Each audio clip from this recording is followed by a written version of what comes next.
समझना है कि 4.2 जो केसी सना के न्यू सिलेबस के अकॉर्डिंग न्यू बुक के अनुसार जो हम लोग शुरू किए हैं वो लगभग 45 तक कल कंप्लीट हुआ था।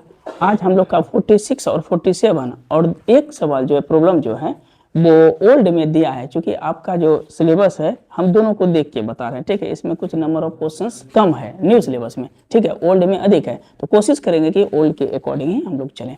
देखिए 46 में क्या बोलता है, वर्ड प्रॉब्लम है।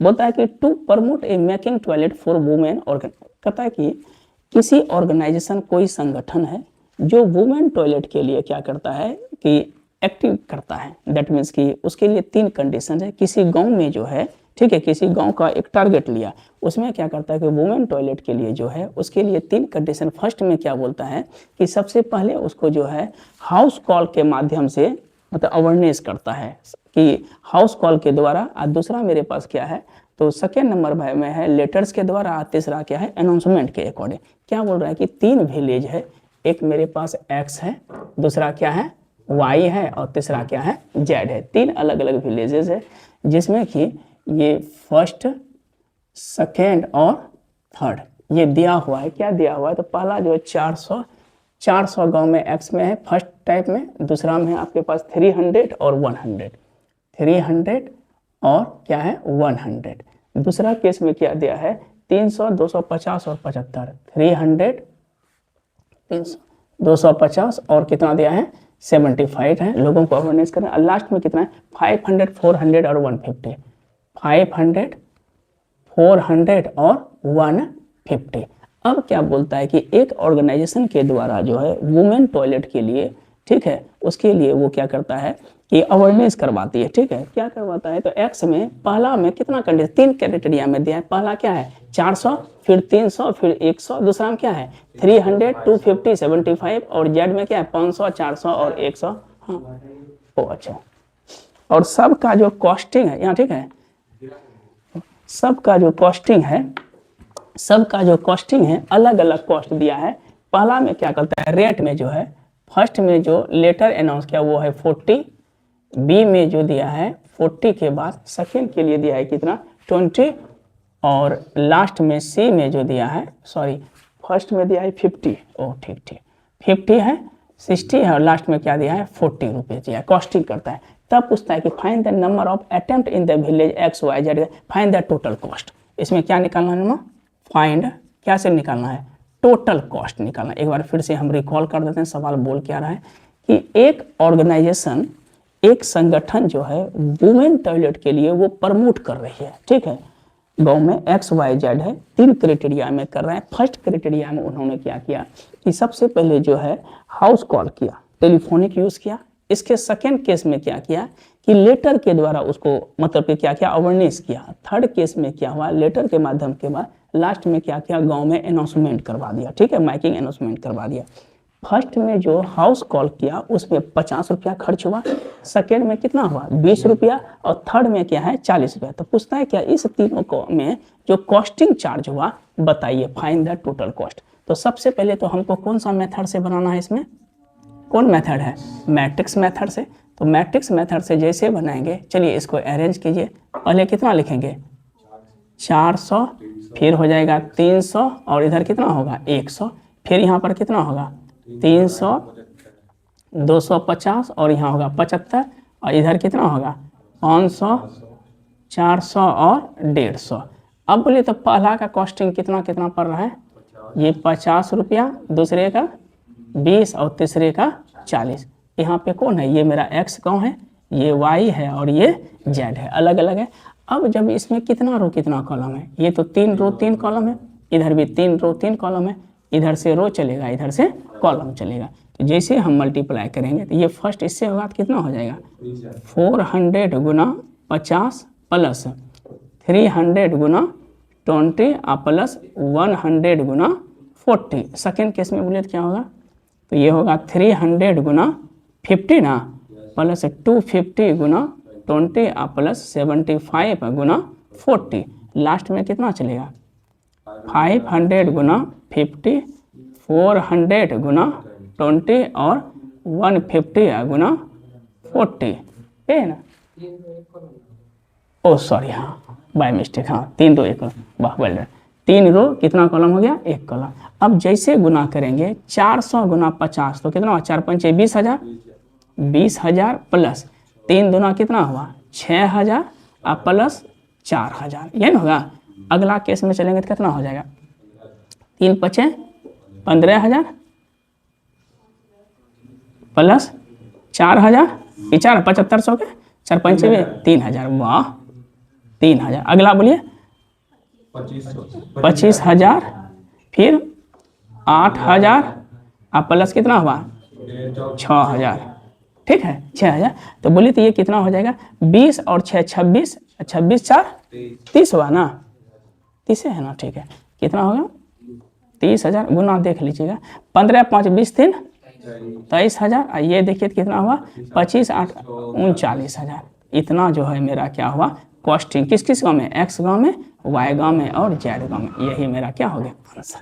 आया समझ में, हल्का है कि नहीं। तो अलग अलग जो है वो प्रमोट कर। हाँ इसके बाद वाला जो सवाल है वो अच्छा है। देखिए आप क्या कीजिएगा, प्रोग्राम को लिख लीजिएगा तब बनाइए, ठीक है। 47 वर्ड प्रोग्राम को लिख लीजिएगा। 47 मोस्ट इंपॉर्टेंट सवाल है, सीबीएसई में भी आया हुआ है। इसमें क्या बोलता है कि ध्यान से सुनो, एक ट्रस्ट है, कुछ मनी है, इधर देखिए ना, एक ट्रस्ट में 2 प्रकार का मनी है, सम ऑफ 2 अमाउंट ऑफ मनी। एक ट्रस्ट में कितना है, यहाँ देखिएगा, एक ट्रस्ट में 2 प्रकार का टाइप ऑफ बॉन्ड है। कितना टाइप है, 2 टाइप बॉन्ड है। एक टाइप को अगर हम एक्स मानते हैं तो दूसरे टाइप को क्या मानना पड़ेगा, वाई। लिख लेते हैं कि let the first type of bond, first type of bond, first type of bond को क्या मान लिए हम लोग एक्स, और बोले तो सेकेंड टाइप ऑफ बॉन्ड को क्या मानेंगे, सेकेंड टाइप ऑफ बॉन्ड को क्या मानेंगे वाई। यहाँ तक कोई दिक्कत नहीं। पहला पे कहता है क्या, फर्स्ट टाइप पे जो रेट ऑफ इंटरेस्ट है, उसका जो इंटरेस्ट है वो है 12%, सॉरी 10%, और दूसरे पे है 12%। फर्स्ट पे कितना है 10% और दूसरे पे कितना है 12%, और टोटल अमाउंट जो इसमें मिलता है वो क्या मिल जाता है 2800 रुपया पहले क्वेश्चन के लिए। तो बताए तो हम जो पहला लिखेंगे, हम बोलते हैं शुरू में जो लिखते हैं अकॉर्डिंग टू क्वेश्चन से, इसको कौन मेथड से करेंगे, मैट्रिक्स से, नहीं मैट्रिक्स है ना। क्या लिखेंगे, पहला x, दूसरा y। बोलिए इसमें कितना कितना है, पहला पे क्या परसेंट है 10%, दूसरे पे 12%, टोटल अमाउंट कितना आ जाता है 2800 रुपया, नहीं 2800 ना। अगर हम इसको गुना करेंगे तो ये रो चलेगा, ये कॉलम, इसमें कितना रो है 1 रो 2 कॉलम, इसमें 2 रो 1 कॉलम, तो ये कैंसिल, 1 रो 1 कॉलम। चलिए अगर गुना करेंगे तो क्या हो जाएगा, x गुना 10% ना, 10% प्लस y गुना 12% बराबर कितना है 2800। फिर बोलिए x गुना 10% का मतलब 10/100 और y गुना 12/100 बराबर 2800। तो अगर हम इसको गुना करेंगे तो क्या हो जाएगा 10x प्लस 12y, ये 100 इधर चल गया तो कितना 28 पे 2 जीरो पहले से, फिर इसका 2 जीरो, ठीक है। इक्वेशन फर्स्ट, यहाँ तक क्लियर है। अब क्या बोलता है, अगेन अकॉर्डिंग टू क्वेश्चन से, ये अगेन अकॉर्डिंग टू क्वेश्चन से इस बार क्या बोलता है कि जो ट्रस्ट का टाइप था एक्स वाई वो रहेगा। अब क्या किया कि बॉन्ड का जो परसेंटेज है उसको अगर रिवर्स कर दिए, पलट दिया जाए, जो 10 है उसको 12 में कर दिया, जो 12 है वो 10 में कर दिया, तब कंडीशन क्या हुआ, मतलब कि ये जो हम माने हैं ना फर्स्ट टाइप ऑफ बॉन्ड, क्या लिखे हैं फर्स्ट टाइप ऑफ बॉन्ड को हम क्या माने एक्स मानवे किया ना वाई में। अब क्या करता है कि एक्स का जो 10% था वो किस में कन्वर्ट कर दिया 12 में, और y का जो 12 था उसको किस में कर दिया 10 में। तो इसके अमाउंट पर भी कहीं ना कहीं इफेक्ट होगा। तो ये जो 28 रुपया था, 2800 जो था, 2800 में बोलता है क्या कि 100 रुपया कम हो जाता है। जब चेंज किया ना तो ये कितना हो गया इसका 2700 रुपया आ गया, ठीक है। ये चीज़ बोल रहा है। इस बार क्या बोलता है कि टाइप ऑफ बॉन्ड में जो है उसका जो परसेंटेज है उसको हम रिवर्स कर देते हैं, पलट देते हैं। जैसे पलटेंगे तो बोले तो इसको क्या लिखेंगे अकॉर्डिंग, ये x है ये y है, क्या परसेंट हो जाएगा 12%, इधर 10%, बोलिए टोटल अमाउंट क्या हो जाएगा 2700। चलिए फिर वही गुना करेंगे, x का क्या परसेंट है 12% ना, तो 12/100 कर दें परसेंट में ना एक ही चीज़ में। बोलिए y का क्या परसेंट है 10% ना, तो 10 क्या हो जाएगा 100 इक्वल टू क्या हो जाएगा 2700। जब इसको हम गुना करेंगे तो हो जाएगा 12x plus 10y equal to 27 पर 1 2 3 4 शून्य, इक्वेशन सेकेंड। अब देखिए तो फर्स्ट और सेकंड से जब चलते हैं इसको सॉल्व हमको करना है। यहाँ पर कितना है 10x, यहाँ कितना है 12x। तो हम लोग क्या करते हैं, इक्वेशन 1 को गुना 12 से कर देते हैं, माइनस इक्वेशन सेकेंड को किससे करते हैं, 10 से करते हैं। वी गेट, बोलिए तो 12 से कीजिए तो कितना हो जाएगा, 120x प्लस 12 गुना 12 144 पाई बराबर, बोलिए 28 गुना 12 करेंगे, 4 सुनना पहले बेटा, 1 2 3 4, 12 8 96 के 6 हाथ में रहना, 12 दिन 24 36 3 33, ये हो गया नहीं। फिर इसको कीजिए कि 10 से करते हैं, तो बोलिए कितना हुआ, 120x प्लस 100y बराबर कितना हुआ 27 पर 1 2 3 4 1 सुना और बैठ जाएगा 5।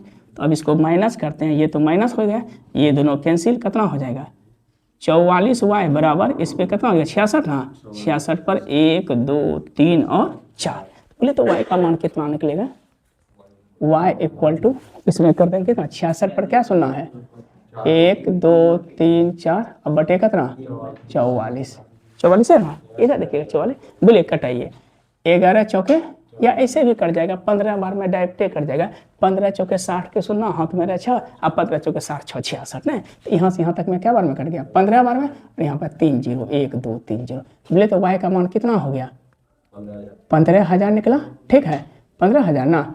अब इसको क्या करते हैं, पुट करते हैं 1 या 2 में, किसी में कर दीजिए, पुट करेंगे y का मान इन इक्वेशन नंबर 1 में, बोले कितना हो जाएगा 100x प्लस 12 गुना 15,000 नहीं, 1 2 3 15,000 वो आरस लिखे, बराबर यहाँ पे कितना हो जाएगा 28 पर 1 2 3 4, तो बताइए कितना हो जाएगा 10x बराबर 28 पर 1 2 3 4 माइनस 15 गुना 12 180 हो जाएगा ना, 1 2 3, जब इसको माइनस करेंगे तो माइनस कितना हुआ 10 ना, 1 2 3 4 शून्य हो गया, इधर कितना हो गया 10x 10 है ना होगा, हाँ ठीक है माइनस 10 है, हाँ सॉरी यहाँ पे ठीक है 10 हुआ 28 है, बोले x का मान क्या होगा, 1 सोना कैंसिल हो जाएगा नहीं, तो कितना हो जाएगा 10,000, ये इसका जो है रुपीज हो गया, दोनों का आंसर 15।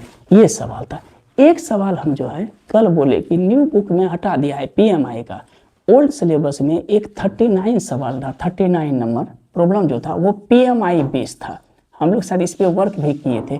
PMI का मतलब क्या बताए थे, प्रिंसिपल ऑफ मैथमेटिकल इंडक्शन, एक सवाल छूट गया था, ठीक है। तो A बराबर उसमें दिया है क्या चीज की, डायगोनल ऑफ ABC, तो कहता है कि प्रूफ करना है बाय किसके द्वारा, PMI के द्वारा, A पे पावर n बराबर डायगोनल कितना हो जाएगा, A पे पावर n B पे पावर n और C पे, मोस्ट इंपॉर्टेंट सवाल ये छूट गया था। बोले तो PMI का मतलब क्या होता है, प्रिंसिपल ऑफ मैथमेटिकल इंडक्शन, ठीक है, ये चीज पढ़े भी थे, एक बार हम लिख भी देते हैं कि PMI का जो फुल फॉर्म होता है वो होता है प्रिंसिपल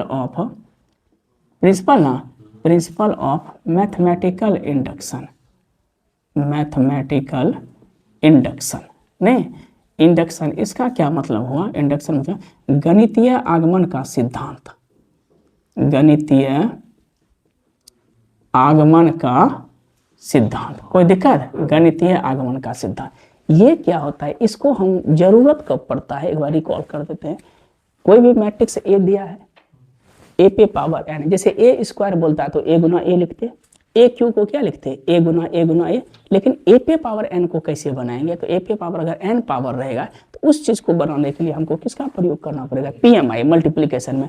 इसमें 3 स्टेप चलता है गणितीय, पहला लिख दे A बराबर कितना दिया है, हम अभी जस्ट बताए ना कि डायगोनल को हटाएंगे तो क्या लिखेंगे, A 0 0 0 B 0, अभी जस्ट पढ़ाए ना A 0 0, ठीक है। अब बोले तो और इसमें क्या दिया, ये तो गिवन है, ये मेरे पास क्या चीज़ है दिया हुआ है, मतलब कि गिवन है, A पे पावर n, बोलिए क्या हुआ, डायगोनल A पे पावर n है तो क्या लिखेंगे, A पे पावर n 0 0 0, बोलिए B पे पावर n 0 0 और C पे पावर n, ये हो गया, ये LHS हो गया, ये RHS हो गया, ये गिवन हो गया। तो PMI में क्या स्टेप में तोड़ेंगे, 3 स्टेप में तोड़ेंगे। चलिए प्रूफ कर रहे हैं, पहला स्टेप 1 में देखिए, इसमें लिखते हैं ना कि 4n बराबर किसके लिए, 1 के लिए, तो LHS में रखिए, सबसे पहले LHS में रखते हैं, A पे पावर क्या हो जाएगा 1, दैट इज कॉल क्या होगा A, बोले A का मान कितना है, A 0 0 0 B 0 और 0 0 C।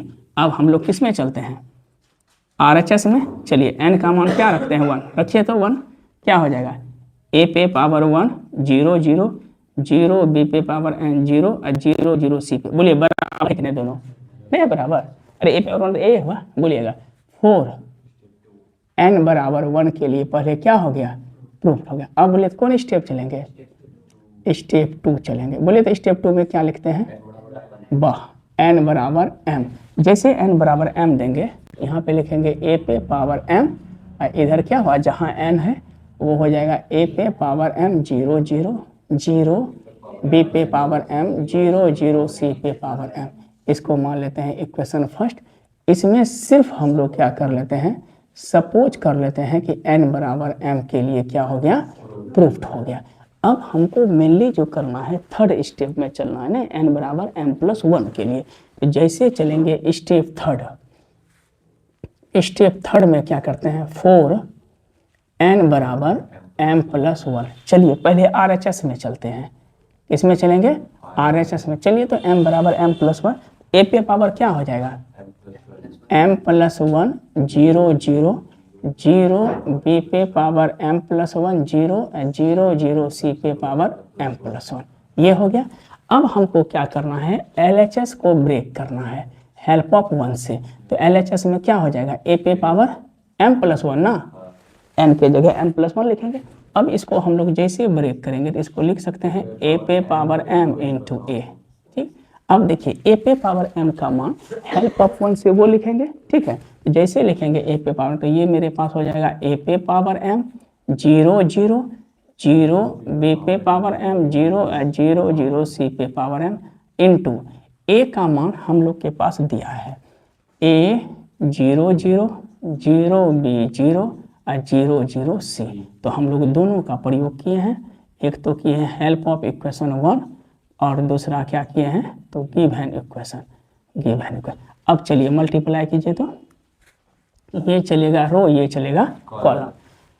a पे पावर m इंटू a, नहीं क्या रो क्या कॉलम है, 3 रो 3 कॉलम, 3 रो 3 कॉलम। तो आउटकम हमको क्या मिलेगा, 3 रो 3 कॉलम। ये टोटल इससे गुना होगा तो क्या हो जाएगा, a पे power m into a plus 0 Guna 0 0 plus 0, फिर इसको इससे गुना कीजिए 0, फिर क्या होगा 0 0, ये भी कितना हो जाएगा 0 0 0। अगला बोलिए तो इसको गुना इतना करेंगे तो ये भी 0, ये भी 0 0।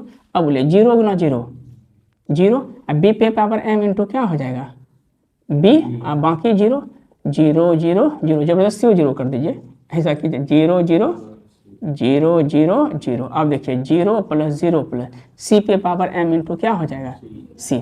अब बोले तो सबका पावर इस पे नहीं, कुछ तो पावर कितना है 1 है ना, क्या लिखेंगे a पे पावर m+1, बाकी तो 0 हो गया 0 0, b पे पावर m+1 0 और 0 0, c पे पावर m+1। देखिए सब प्रूफ बात ना, LHS बोला हो गया ना।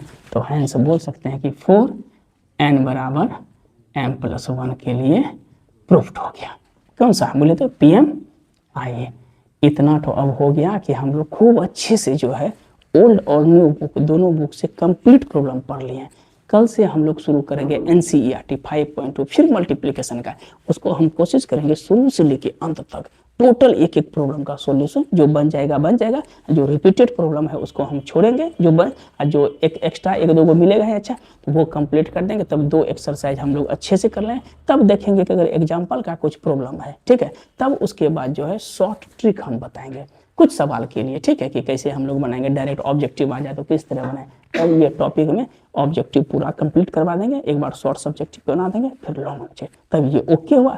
और हम लोग जो है NCERT के बाद जस्ट अगला एक्सरसाइज में चल जाएंगे, लेकिन इधर हम लोग का रिवीजन चलते रहेगा। तो आज के लिए हम लोग इतना ही रहने देते हैं, फिर कल से हम लोग NCERT शुरू करते हैं न्यू एनर्जी के साथ।